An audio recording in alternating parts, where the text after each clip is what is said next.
Good day, welcome to Overseas Academy, and this is Mom Joyce Aquino. Once again, I'm going to demonstrate how to comfort an infant. There are 9 soothing strategies, but before that, we're going to prepare and gather first all the needed supplies, tools, and materials.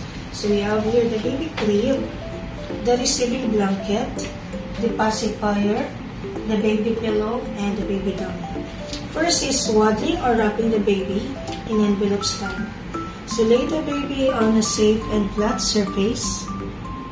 Spread the receiving blanket.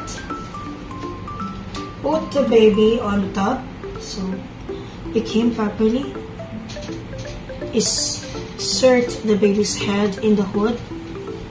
Wrap one side to pin the arm. Pull out the blanket's end and tuck it below the chin.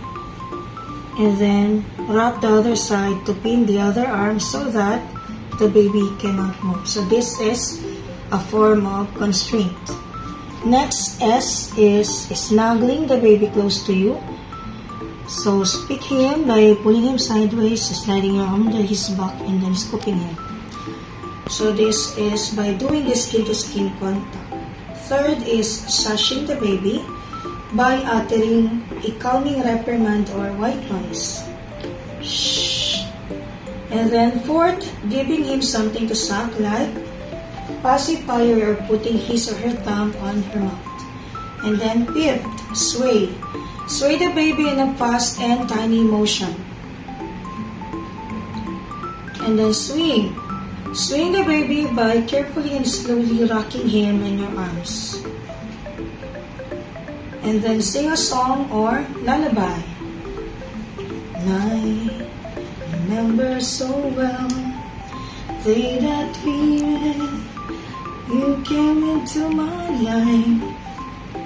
You asked for my name. You were the most beautiful smile. Or a lullaby. Twinkle, twinkle, little star, how I wonder what you are. And when the baby's about to fall asleep, bring him back on his crib and let him lie down on his side or stomach. So these are the 9 soothing strategies.